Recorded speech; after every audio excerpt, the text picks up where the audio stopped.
My boss tried to fire me for being incompetent, so I exposed his fraud to HR. I never thought I'd be that person, the one writing a revenge story for Reddit. But here I am. To be clear, I'm not some genius mastermind. I'm just someone who got pushed a little too far by a boss who thought he could bully his way out of trouble.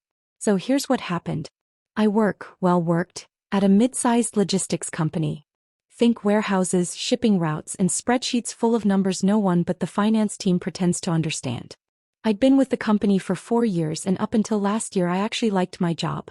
My team was solid, I got along with most people, and my previous manager, Dana, was fair and easy to work with.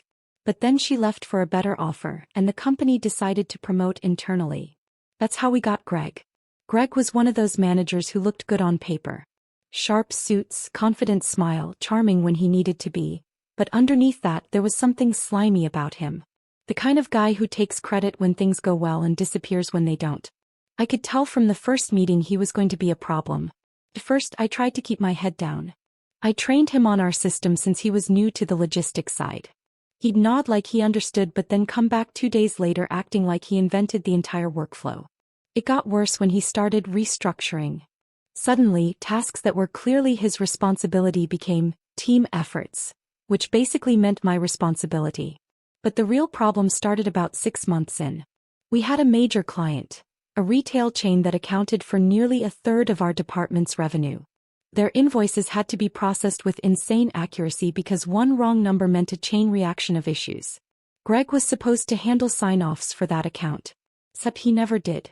He'd delay approvals, forget to check emails, or claim he was waiting on confirmation. Then one Friday he asked me to fix a report before sending it off. I looked at it and immediately noticed something was wrong. The expense totals didn't match the shipment data. There were extra costs that didn't belong there, significant ones. When I asked about it, he waved it off. Oh, those are just adjustments. It's fine. Just send it through. My stomach dropped. I'd worked with this client long enough to know they'd question it immediately. So I double-checked the records and sure enough the adjustments were bogus. It looked like he was inflating costs and pocketing the difference through vendor kickbacks. Now, I wasn't about to accuse my boss of fraud without proof. But I also wasn't about to help him commit it. I refused to send the report and told him I wasn't comfortable approving numbers that didn't match the data. His face went cold. "Are you questioning my integrity?" he asked. I said, "I'm questioning the accuracy of the report." He gave me this long, hard stare before saying, "You're overstepping. Do what you're told." I didn't.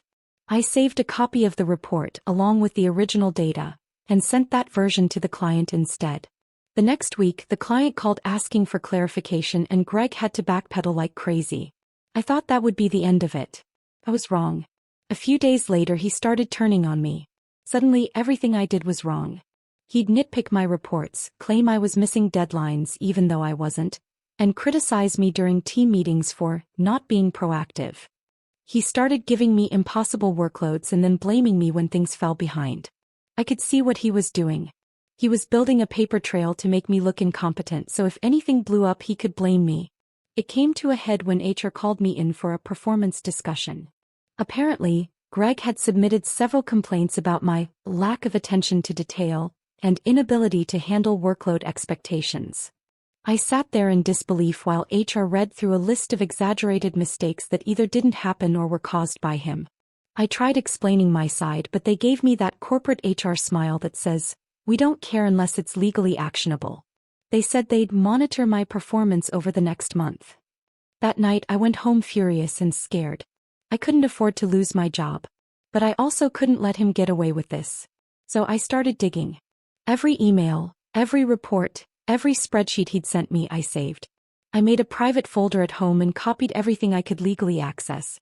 I started noticing patterns, discrepancies in vendor payments, inflated expense reports and service fees that didn't exist before Greg joined. Then I found the smoking gun. An email chain between Greg and a third-party vendor showed him explicitly requesting adjusted invoices, with higher totals and promising priority contracts in return. It wasn't even subtle. He was skimming money right off the top. My heart was racing as I read through it. I knew I had to be careful though. If I went to HR without solid documentation they might side with him again. So I spent the next week quietly gathering more proof. I cross-referenced payment records and found that several transactions were authorized by Greg without secondary approval, something strictly against company policy. Then one morning Greg made his move. He called me into a meeting and handed me a termination letter. "Your performance hasn't improved," he said smugly. "We need someone more capable in your role." I was shaking, partly from anger, partly from adrenaline. I asked if HR knew about this and he said yes, they'd approved the decision. I left the office holding that stupid letter, feeling like my whole world had tilted. But once the shock wore off, the anger set in. This man was firing me to cover his fraud. So I took my folder of evidence and wrote an email to HR.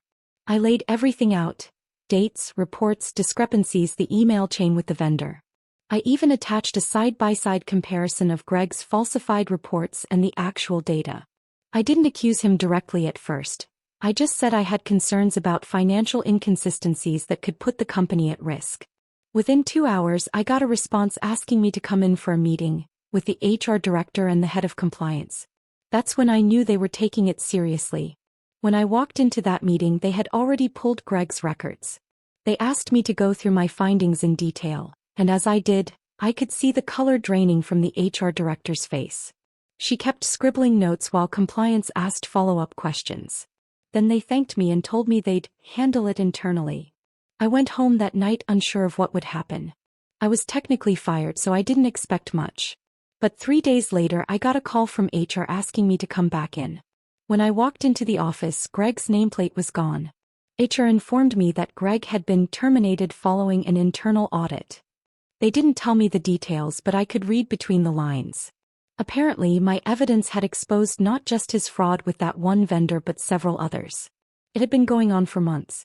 They offered to reinstate me with back pay for the time I was wrongfully terminated. They also asked if I'd be willing to help with process reforms to prevent similar issues in the future. I agreed, but I made one condition: I wanted to be transferred to a different department. I wasn't about to sit at the same desk where that nightmare unfolded. The day I officially returned, the office felt lighter. Word spread quickly about Greg's sudden departure, though no one knew the full story. A few people guessed, and one of my coworkers whispered, "You didn't just survive him, you outsmarted him." That felt good. The best part, though: about a month later, HR announced new audit procedures and stricter oversight for managers. Guess who was credited in the internal memo for initiating the review? Yours truly. I didn't brag. I didn't need to. Watching everything unfold was satisfying enough. Now looking back, I realize how close I came to losing everything because someone else thought they could manipulate the system. If I'd stayed quiet, I'd be unemployed and he'd still be pocketing money. I guess the moral is, document everything. People like Greg count on you being too scared or too tired to fight back. But when you keep receipts, literally and figuratively, you hold the power to turn things around. It's been about 6 months since then. My new manager is fantastic. Organized, honest, and actually listens. The company even gave me a small bonus for helping uncover the fraud, though they called it a discretionary reward. I didn't care about the title. It was validation enough. Sometimes when I walk past Greg's old office, now occupied by someone who actually does their job, I can't help but smile a little. Not out of spite, but because I know I stood up for myself when it mattered. And to the people who say revenge isn't worth it, maybe. But sometimes justice and revenge overlap just enough to make you sleep really, really well at night.